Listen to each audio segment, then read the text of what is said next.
you guys enjoyed the show. Let's get out of here. Those were the words from a San Juan teenager being held on a $3.2 million bond after he stabbed 3 police officers in San Juan last night.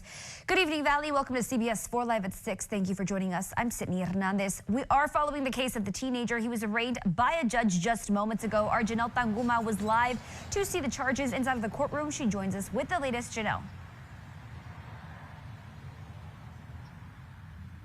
18-year-old Enrique Ayala is facing 6 serious charges after police responded to a family violence call at Cancun Drive in San Juan last night at around 6:45.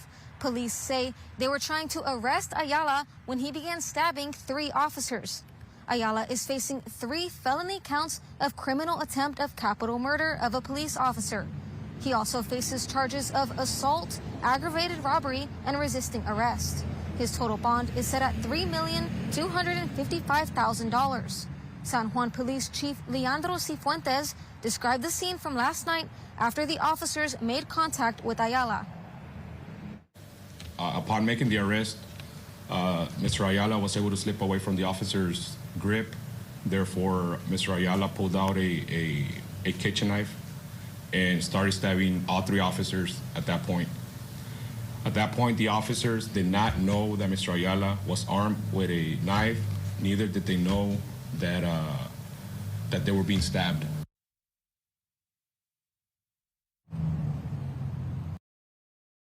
All right, guys, welcome to another video of my YouTube channel.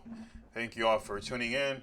And today, I want to talk to you about some breaking news here in Texas around my region that is really has made news in the entire state. And is that 3 police officers were stabbed. I believe it was yesterday by this teenager of a 18-year-old man with some issues that he's facing. He was the police officers were called due to a domestic violence situation. As you all heard the report, the man began to assault his mother, and the mother had to call the police to get the police officers to try to restrain him and prevent any further assault from happening. It's a very sad situation because the police officers could have lost their life. One, as of right now, all of them are in stable condition, thank God, and I hope they make a speedy recovery.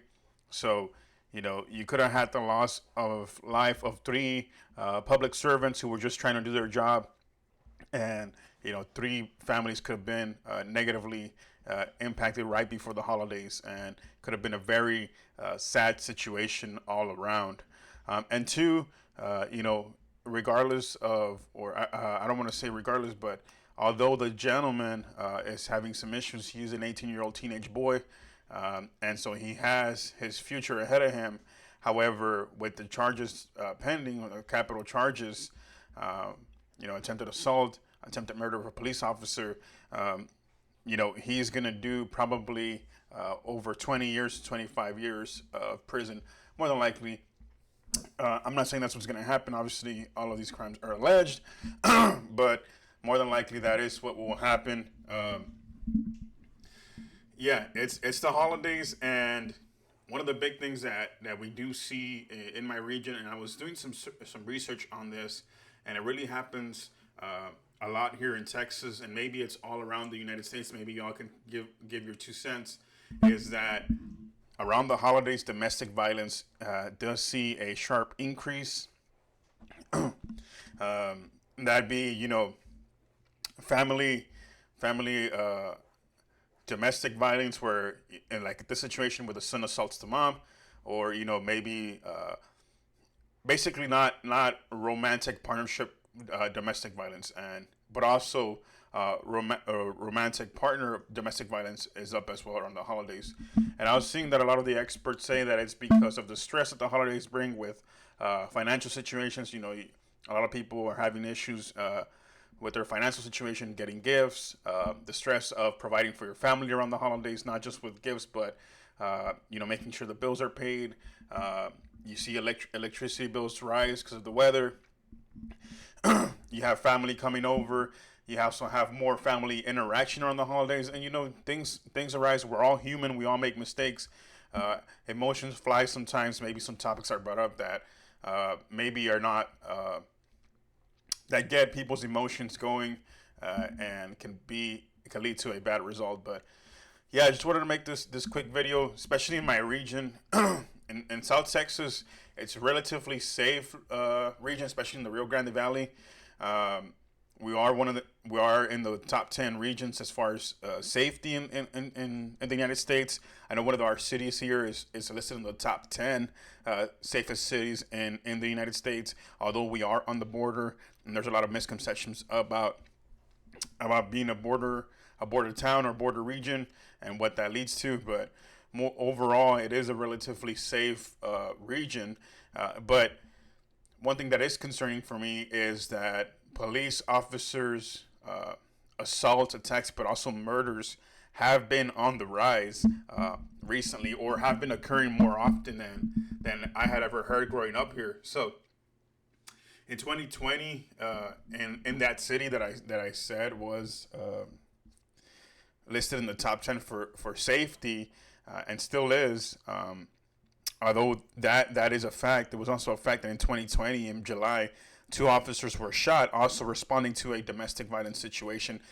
They were shot and murdered in the line of duty. So, sad situation. Last year, a police officer in our region as well, in a different city, during a police chase, when they attempted to make a traffic stop, a police chase ensued, and one of the suspects did shoot and kill a longtime police officer who had been serving for about, I think, over 15 years for his police department. And so it's a very sad situation all around. I think we just have to do a better job of people controlling their emotions and what's going on around them. I know it's a tough situation. People are different. They have their own beliefs, emotions. But I just wanted to bring you all this news. What do you all think? It's sad because this man, really, he's an 18-year-old man already. He's an adult. He seems to not be taking it as serious as the situation is. And unfortunately, a lot of the times when 18-year-olds or somebody that's relatively young do these types of things, they don't seem to grasp the gravity of the situation. Like, this man is facing like hard time in prison for what he just did. I'm not sure. There hasn't been reports as to why the domestic violence started in the first place, but either or, nothing is justified. You're not supposed to do. It's your mom, first of all. You're supposed to respect and honor your mother, and then obviously you have to respect authority, whether we like it or not. You just, something that could have been prevented, you just cost yourself over 20 years of prison time, and so he has a long road ahead of him. The officers are making a full recovery, thank God. And this is my own opinion. I appreciate police officers. It's a tough job. You never know if you're gonna make it home to your family. And it's just a fact. Like, you go out, you put on your uniform, you get in your unit, and you never know what's gonna happen throughout the day. Something that relatively is not that. What would you say? The gravity of the situation really here in the Rio Grande Valley, domestic violences calls. Usually it's something that you as a police officer, you deal with. You take a police report. But obviously here, things escalated quickly, and it could have turned into 3 police officers potentially being dead. But unfortunately, that did not happen. They will be able to be with their families for the holidays. And so shout out to all the police officers in Texas for doing your job, especially during the holidays. You're away from your family. It's a difficult job. You take a lot of shit for it, but appreciate it. So, all right, guys, thank you for tuning in.